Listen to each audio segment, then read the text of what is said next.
Nick. Tara. Bo.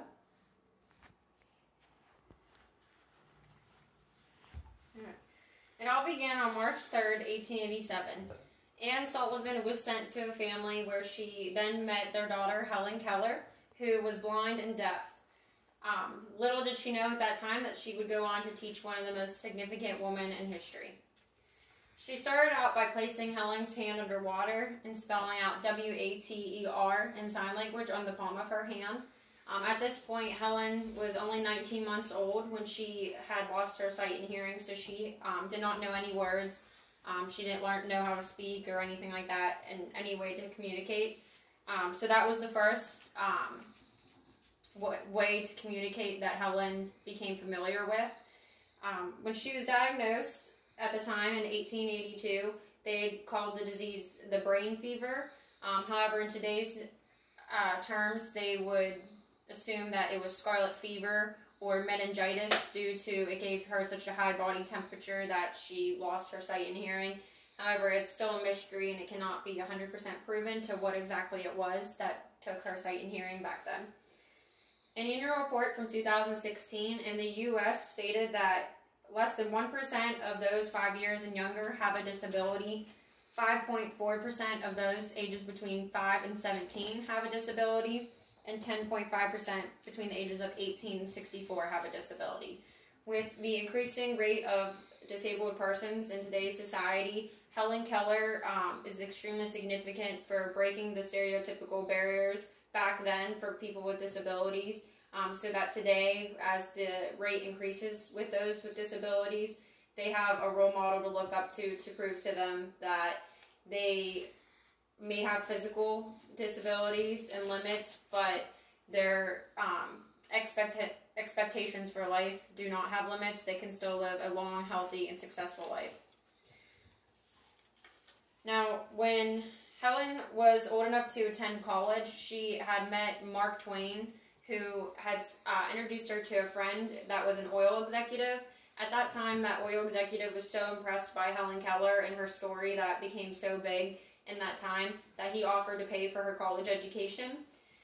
Anne Sullivan sat with Helen through her lectures all throughout college, similar to what a student worker would now in class, taking notes for someone who doesn't learn as fast as the other students.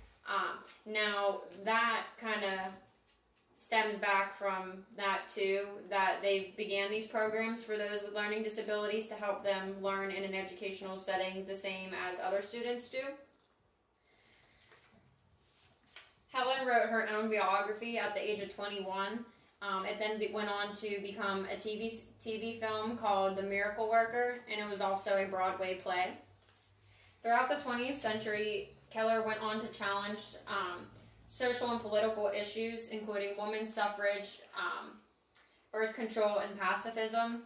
Now, her whole life, Helen didn't really face much ridicule because she was disabled, so a lot of people did feel bad for her. No one really gave her a hard time.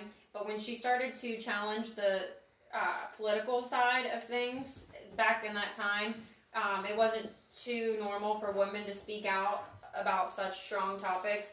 And she first then was ridiculed, and she dealt with a lot of feedback from the public that wasn't necessarily good. However, she overcame that as well. Most significantly, in 1920, she helped to found the ACLU, also known as the American Civil Liberties Union. This union defends and preserves individual rights granted to every single human being under the U.S. Constitution. So that is one of the most important organizations to ensure that everybody has equal rights. So she was a huge part in founding that.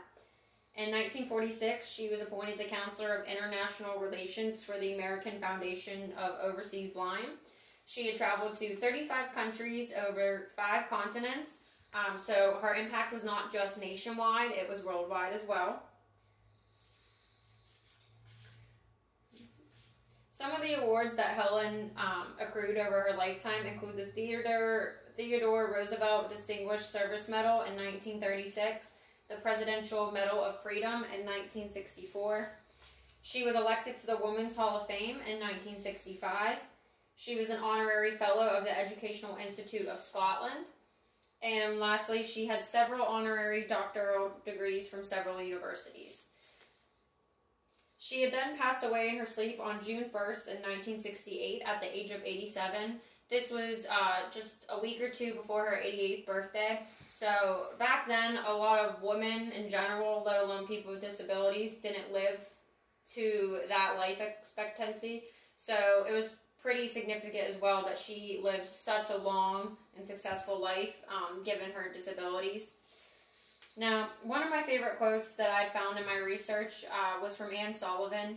She said that she would rather walk with one friend in the dark than alone in the light. I think this quote was significant in showing of how great of a person Helen Keller was and how much of an inspiration she was. Eventually, Anne Sullivan also lost her eyesight, so she really could relate and understand, and to me that's pretty crazy that she would literally be blind and have one friend like Helen versus have her eyesight and go through life with maybe not such true friends. Helen was an amazing woman, friend, and role model to millions of people, and she still is today due to the everlasting impact that she left. I could go on to talk about many strong woman figures in history, or even many strong today, but when you would ask me who one of my greatest role models is, that's a famous person, I will always go back to Helen Keller, because I don't think that any famous person in today's society, if they were given her disabilities, I don't think they would have been able to overcome them so significantly and leave such a strong impact behind. To conclude, Helen Keller inspired women and disabled persons to exceed the societal expectations through her teachings and advocacy. And it goes to show today, because today now people with disabilities are still out there doing the same things we do, if not more.